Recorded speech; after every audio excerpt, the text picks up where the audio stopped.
A implementação dos acordos é efetivamente realizarmos atividades conjuntas, organizarmos momentos de saber, e eu usaria a melhor expressão, momento de sapiência, porque estamos numa instituição de ensino superior onde reina a sapiência. E nós, universidades, estamos felizes com isso. Falar de uma personalidade, de um jornalista que é Ismael Mateus, para nós, aqui na nossa instituição, é um momento especial. Ismael Mateus, de feliz memória, é um jornalista, eu digo não posso dizer que foi, por aquilo que eu conheci dele, que eu mantenho viva a chama do Mateus. E então é um jornalista que a priori merece ser explorado em termos de muitas dimensões. E o mais surpreendente é trazer para esta casa de saber uma outra eminência no campo jornalístico, que é a Sandra. E ela me permite tratá-la assim porque ela permite. A Sandra é uma eminência também, e felicito. Recentemente foi homenageada, não no país, no exterior, porque a sua beleza merece reconhecimento.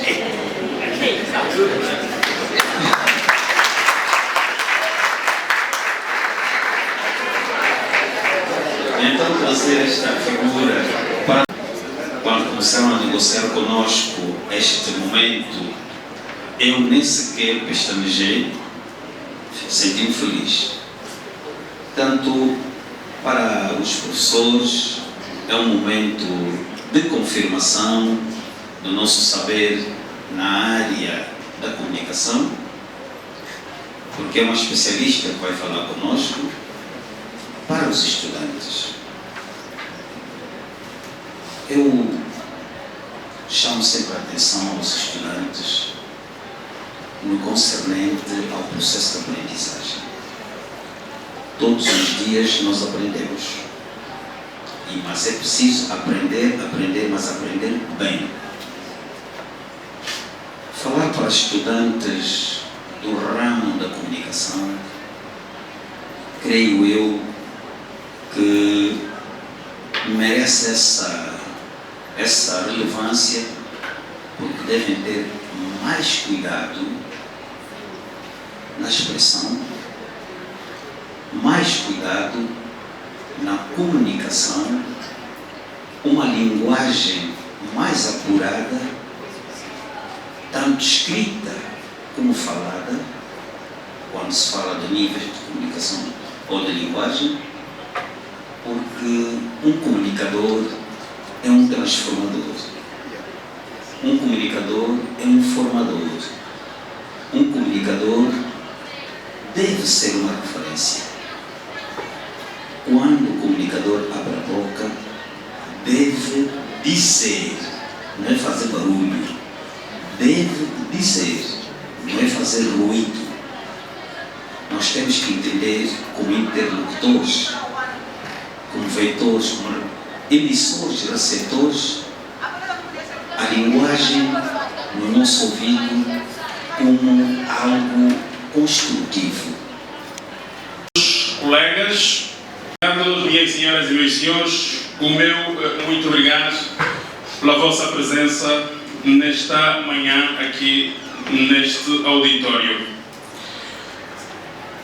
Gostaria de forma muito especial também, saudar a professora Sandra Moensel, que aceitou o nosso convite para preletrar esta comunicação que preparamos hoje.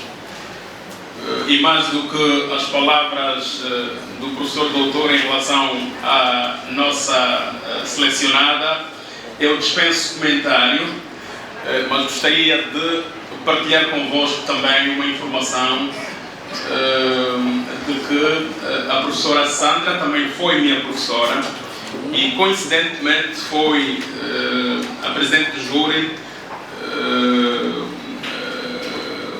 por ocasião da minha tese para a conclusão da minha licenciatura. Portanto, temos aqui de facto uma mestre com uma grande experiência e que, como dizia o professor doutor, peço encarecidamente a todos para que possamos tirar bastante proveito deste momento. É com grande honra e um profundo sentimento de responsabilidade que me dirijo a todos nesta importante ocasião em que realizamos a 8ª edição do ciclo de palestras nas universidades sobre técnicas de jornalismo com o tema Jornalismo Multimédia, Desafios e Oportunidades. Com este exercício, continuamos a celebrar um marco no fortalecimento da formação jornalística em Angola e damos continuidade a um legado para a construção de uma sociedade mais justa e informada. Desde os primórdios da civilização, o jornalismo desempenhou um papel fundamental nas sociedades. Antigamente, os mensageiros e cronistas eram as vozes que ecoavam as aspirações e as denúncias do povo. Nos dias de hoje, embora estejamos imersos em tecnologias que facilitem a disseminação de informações, estas ferramentas, muitas vezes, comprometem o rigor, a isenção e a ética que devem nortear a prática jornalística. Contudo, ao contrário do que alguns possam pensar, as novas tecnologias não diminuem a importância do jornalismo. Pelo contrário, tornam ainda mais evidente a necessidade de um jornalismo bem feito. A essência do jornalismo reside na capacidade humana de interpretar e narrar os factos, algo que nenhuma máquina poderá substituir.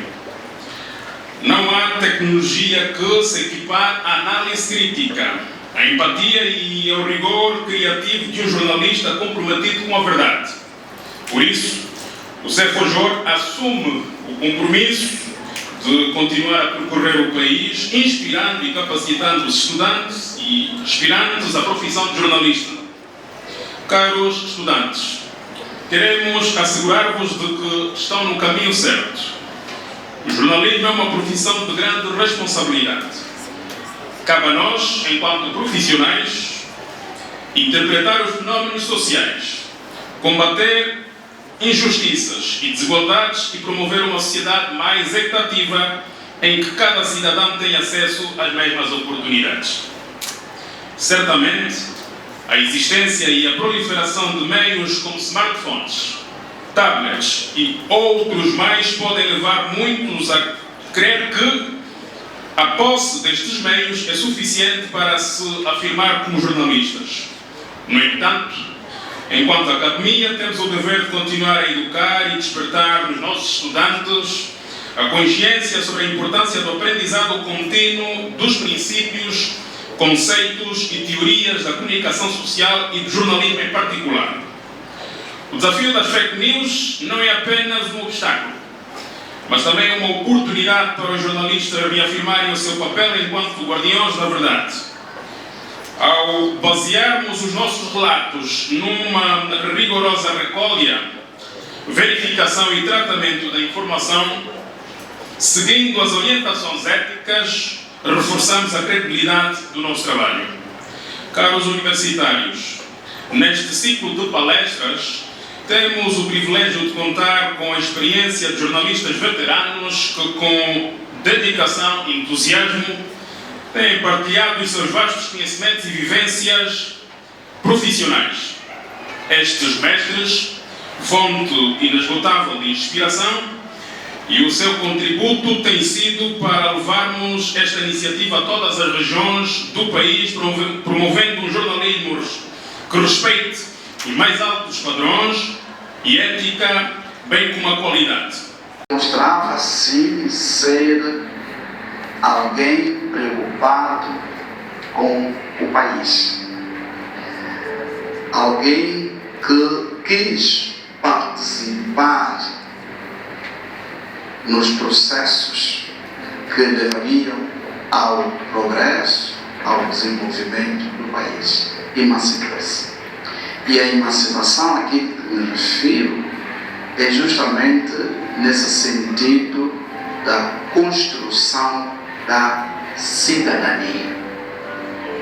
Não é em vão que mais tarde ele mesmo compreendeu que era um cidadão.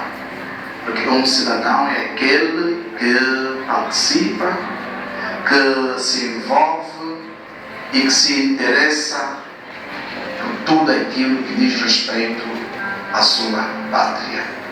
Além do seu trabalho jornalístico, Ismael Mateus foi autor de várias obras que exploram temas sociais, políticos e culturais de Angola. A sua escrita, conhecida pelo estilo incisivo e reflexivo, frequentemente abordava os desafios enfrentados pelo país, como destaca o secretário-geral da União dos Escritores Angolanos, David Capelinguela. É um escritor que eu digo dedicado, dinâmico, crítico, como sempre foi, naquilo que de facto ele achava que devia ser o interesse de todos. Ele criticava, ele emitia opiniões, dizia as coisas que vão mal. N coisas. Apresentei o projeto à direção da TPA, eu pensei, desenhei e aí está o TPA Ciência, para trazer para vocês literacia digital. O mundo não vai voltar atrás. Ou nos adaptamos a ela, ou simplesmente somos eliminados da sociedade. Bom, eu gosto do Cefajor, porque o Cefajor recebeu-me há muitos anos e todas as vezes que o diretor Ekuma, o Lopes, enquanto chefe de departamento, também lá no Cefajor, da área de conteúdos, penso, ou acho que deve ser isso. Pedagógico. Pronto, eles têm um perfil para mim, anual, e sempre que eu posso, porque nem sempre posso, mas eu sou filha do Cefajor. Eu também sou filha desta casa, sabiam disso? Sim. Eu estive cá em 2020 como monitora de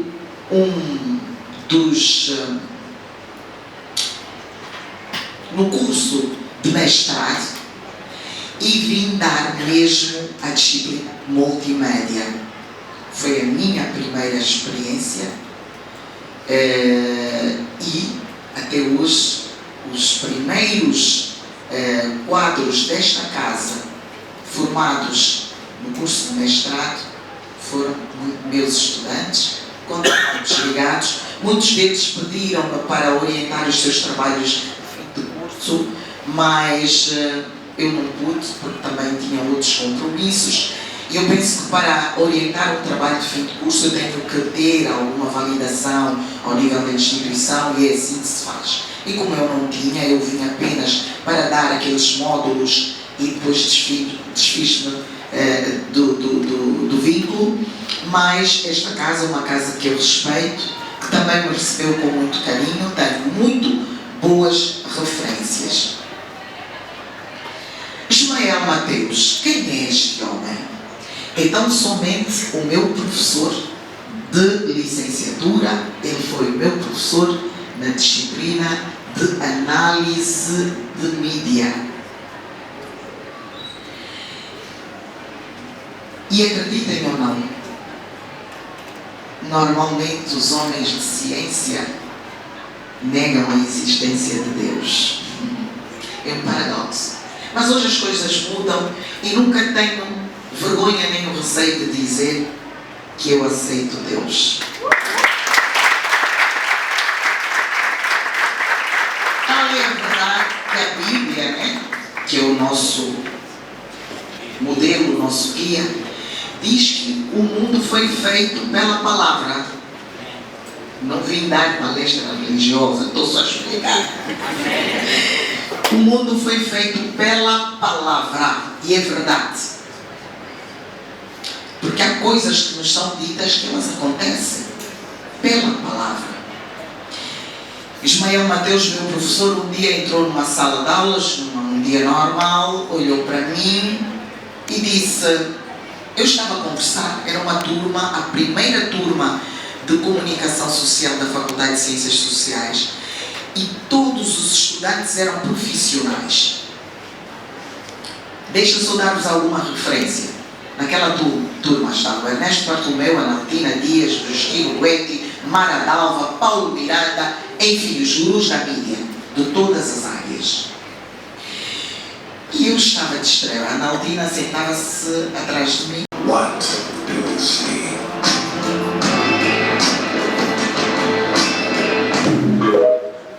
Para a reflexão, em 2027 inicia o próximo pleito eleitoral.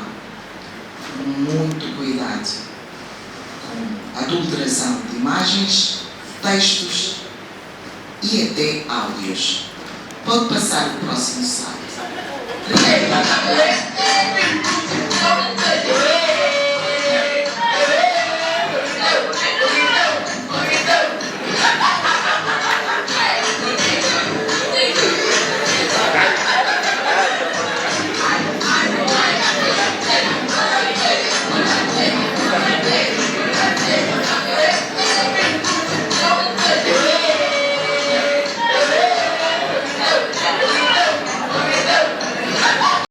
Distorcer a realidade.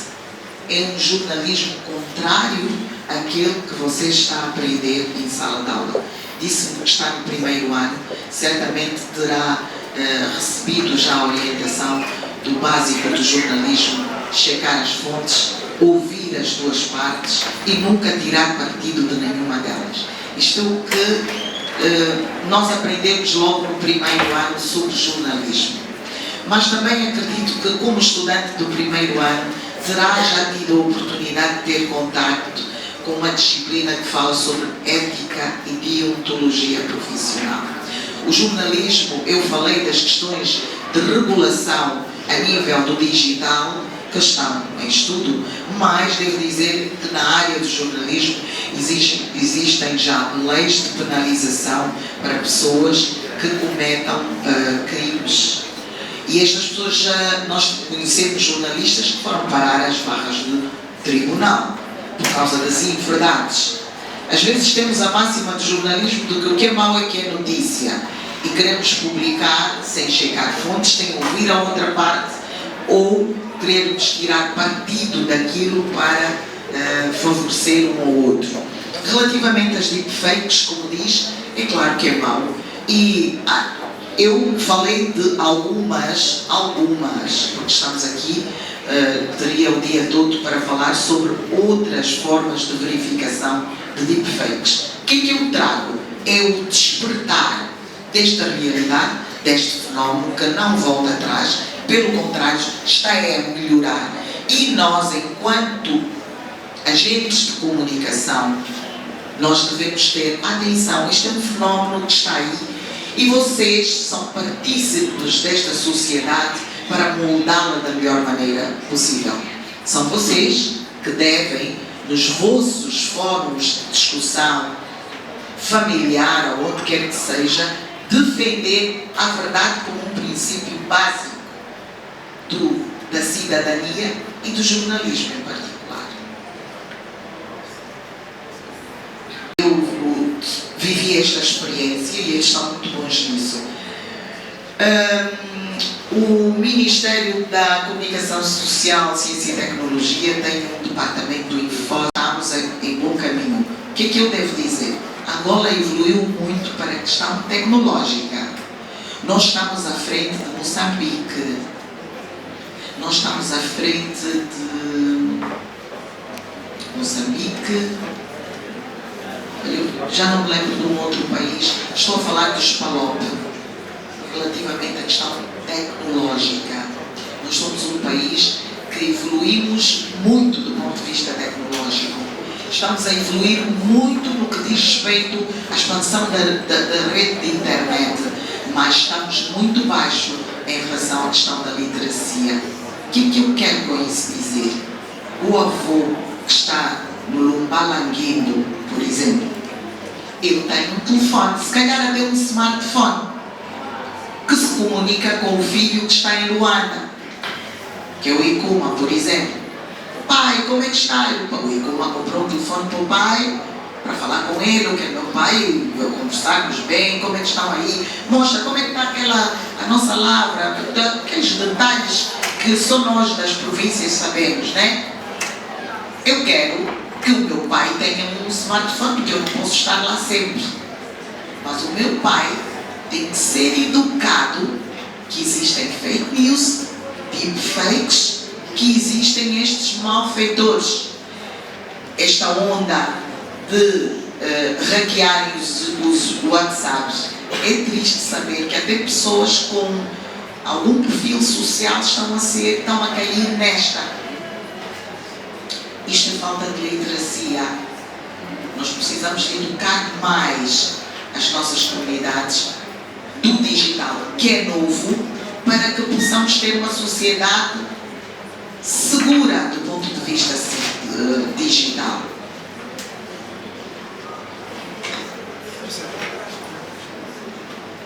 Boa tarde a todos. Chamo-me Cecília Bessão, estudante do primeiro ano. É um tema bastante pertinente porque muitas vezes vemos vídeos como estes e ignoramos. Tenho duas perguntas. A primeira pergunta é: até que ponto a sociedade angolana está consciente da existência e dos perigos das deepfakes? Porque muitas vezes normalizamos, pensamos que é apenas um vídeo normal. E a segunda é: será que a legislação angolana está preparada para lidar com crimes digitais, como a criação de partilhas de deepfakes? Vocês terão percebido alguns vídeos que passaram por aí e que muitos de vocês se calhar já receberam. Isto começa a ser uma forma de vocês perceberem, mas é importante que tenham educação para os mídias, a capacidade crítica, a capacidade de análise, a capacidade de checar a verdade dos factos, não só por imagem, não só por vídeo, por áudio, mas até a informação que é escrita, que não tem um vídeo, um áudio para você notar que é falseado, mas que é um texto escrito. É importante que estudantes de comunicação tenham a capacidade crítica, é o que se requer, capacidade crítica, duvidarem de tudo, checarem o máximo e exaustivamente. Por exemplo, uma forma de você checar uma notícia de um jornal digital falsa é ir para o link e com aquele link procurar outros links que abordem a mesma questão. Se você encontrar um link que lhe leva a uma página que não desenvolve a matéria, é fake news. Se você for a esta página e procurar o título e colocar noutras plataformas e procurar e não encontrar nada sobre o assunto, é fake news. Nós vimos. Se acredita se esses meios poderão ser usados para fins benignos? Se sim, por quê? E se não, por quê também? Olha, eu não creio que isso é verdade. Muitas pessoas têm medo da inteligência artificial. Ontem eu estive com uma senhora que foi decana da Faculdade de Ciências Sociais num evento da reitoria da universidade e ela disse: a inteligência artificial, Sandra, só veio para estragar. Ela é contra o avanço tecnológico. Tem benefícios. Por exemplo, o meu último vídeo, eu a voar, a dizer que a literacia digital faz-nos voar. É verdade, eu estou aqui fruto da literacia digital. Eu gosto, amo, exploro o máximo que posso a inteligência artificial. Faço várias formações sobre isso, estou em vários seminários sobre isso, participo de várias palestras e fóruns de discussão sobre isso. Estou atenta a tudo que é novo que sai sobre inteligência artificial. Eu já estou lá à frente.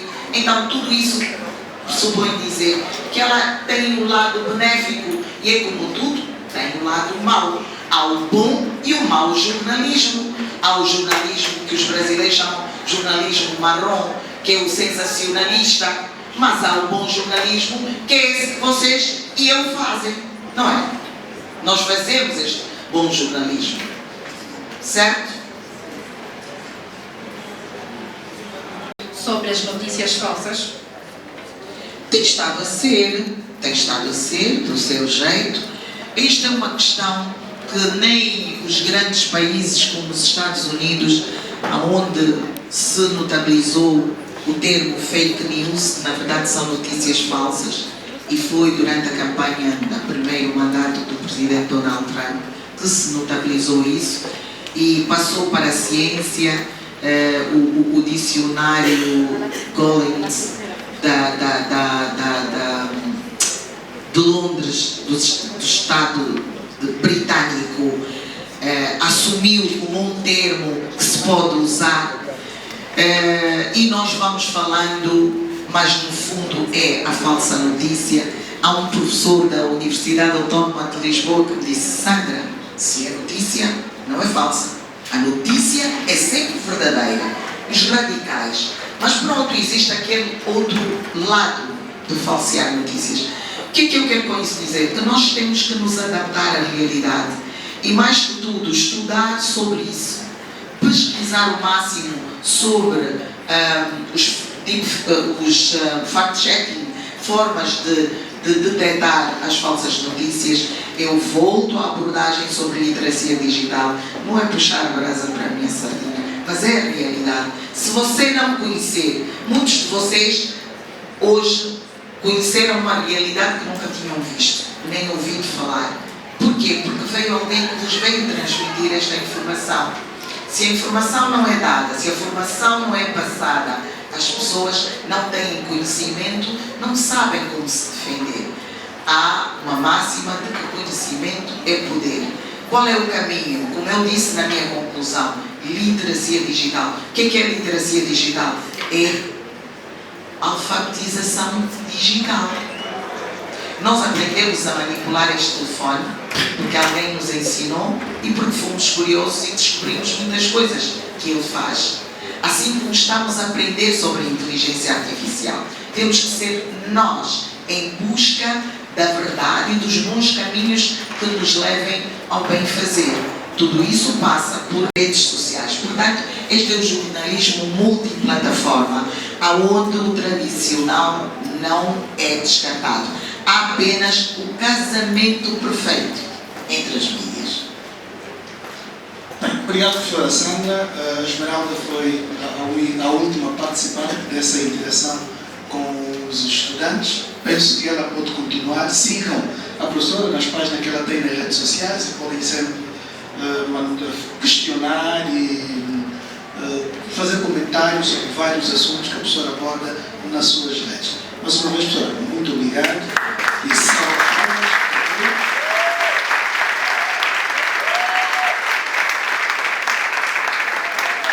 estamos na reta final e resta-nos, a esta altura, voltar a convidar o diretor do CFJ, o Dr. Icumabamba, para considerações finais e depois disso vamos fazer a foto de praxe e a equipa da rádio já tem muitas entrevistas, a rádio e televisão, muita entrevista para fazer. Então, diretor, por favor, para o momento de considerações finais.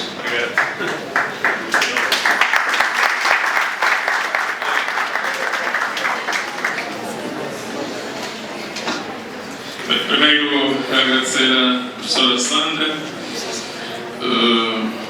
pela forma brilhante como soube partilhar com todos nós aqui na sala aquilo que trouxe como apresentação. Eu gosto sempre de fazer estas considerações porque eu já estive na condição em que os colegas também estão, no caso formandos, não é?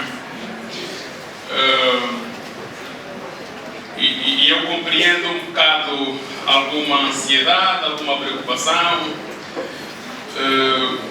porque também há muitas vozes e ideias de que o jornalismo pode não ser, ou seja, a comunicação social pode não ser uma boa especialização ou um bom curso superior, e o jornalismo ainda muito menos. Há quem diga que o jornalista é um cidadão pobre, não tem dinheiro, ou seja, o jornalismo não dá dinheiro, não é? Muitos de nós têm estado a lidar com esse tipo de abordagens. E então eu aproveito estas ocasiões para transmitir às pessoas, e eu os transmito a todos vocês, para que não desistam, vocês estão no caminho certo.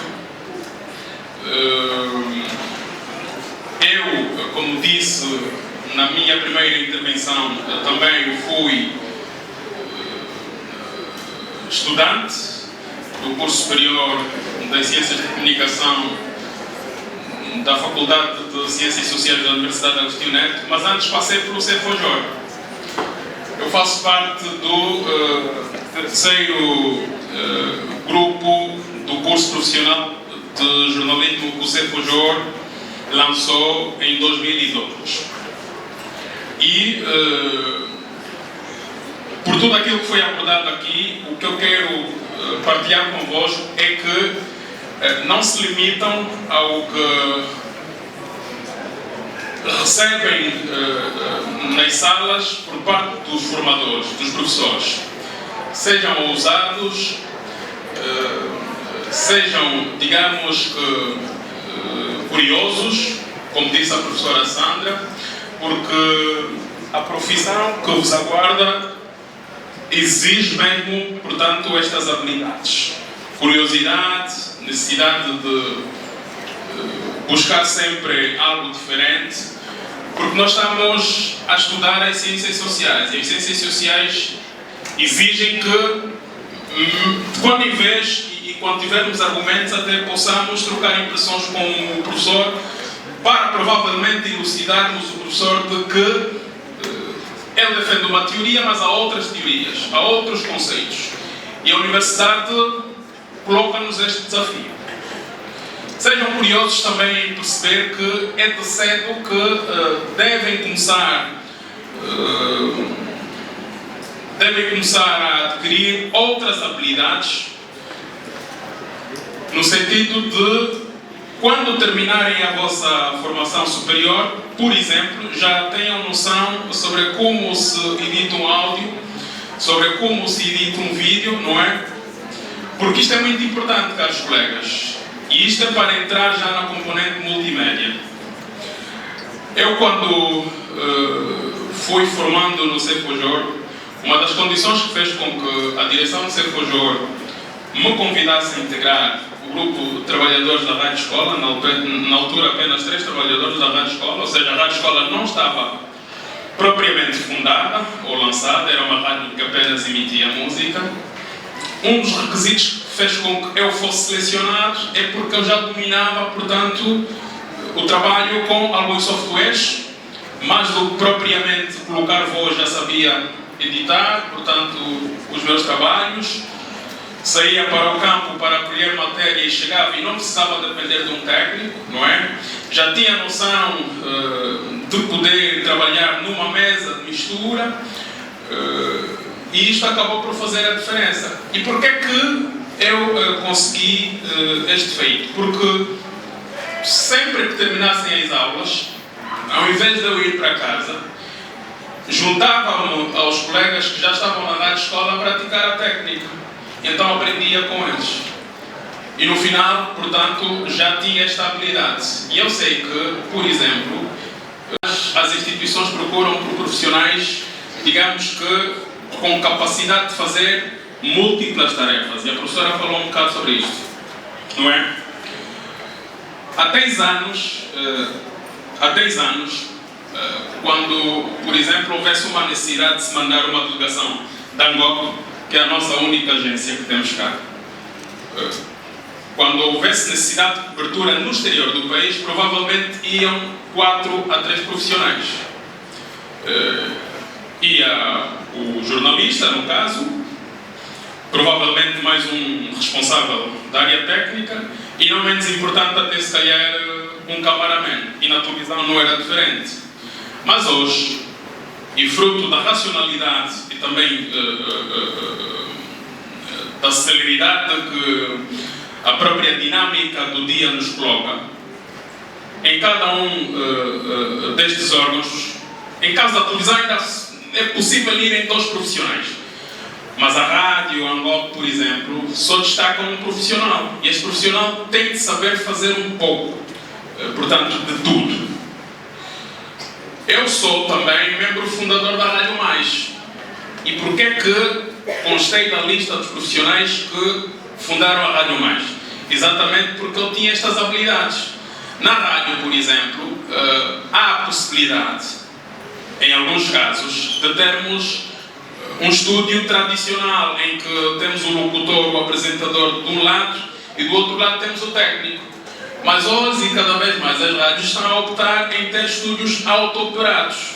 Ou seja, tu és o locutor, mas és tu que tens que tratar de colocar os conteúdos no computador, tens que ser a pessoa responsável, por exemplo, se for um programa de entretenimento, em colocar as músicas, inclusive até a publicidade e por aí em diante. Então isto é para, mais uma vez, dizer aos colegas que não têm outra opção. Precisam mesmo de aprender um pouco de tudo para que possam fazer diferente. E um bocado mais para frente, por causa desta preocupação, da ideia de que é difícil encontrar-se emprego quando se conclui, por exemplo, uma licenciatura em comunicação social, e eu estou de acordo que seja difícil, porque os órgãos não são muitos. Nós temos os órgãos estatais, vamos assim considerar, ou públicos, no caso, temos a Rádio Nacional, temos a TPA, e temos a Angola, temos o Jornal de Angola, e depois temos a Zimbo, já num fórum privado, apesar de que esteja sob a alçada do Estado, e temos algumas iniciativas privadas, mas que não permite que todos nós possamos ser, portanto, requisitados nestes órgãos. Mas num mundo como o atual, isto não constitui nenhum problema se cada um de nós estiver altamente qualificado. Porque primeiro temos de partir do pressuposto de que quem faz o curso superior de comunicação social não precisa necessariamente ser jornalista. Portanto, há outras saídas, não é? E os colegas, eventualmente aqueles que estejam mais avançados, não do primeiro ano, têm uma noção de que, para lá de jornalismo, podem seguir a especialidade de relações públicas, multimédia, acabamos de ver aqui, é uma especialização no ramo das ciências da comunicação social. Temos o marketing e a publicidade, não é? Mas também temos outras saídas, como é o caso de cinema. Então, se eventualmente todos nós continuarmos dedicados nos estudos e concluirmos a licenciatura com a capacidade de podermos emprestar o nosso saber, não propriamente num órgão de informação, mas num gabinete de comunicação institucional, por exemplo, não é? Hoje, e por uma questão até de lei, o governo instituiu os gabinetes de comunicação institucional, tanto a nível dos ministérios, como dos governos provinciais, administrações municipais. E aqui não tenho nenhum problema em falar sobre isto, porque eu tive 2 experiências neste domínio. Já dirigi um gabinete de comunicação institucional no Ministério e também fui diretor de comunicação no Governo Provincial de Luanda. A realidade que eu domino um pouco pelo país é que estes gabinetes, na sua maioria, são, digamos que, ocupadas por pessoas que não têm sequer noção do ponto de vista de formação e especialização em comunicação. As pessoas que vão poder reforçar estes gabinetes são os colegas, não tem outras pessoas. Porque um gabinete de comunicação institucional é tão importante quanto um órgão de informação.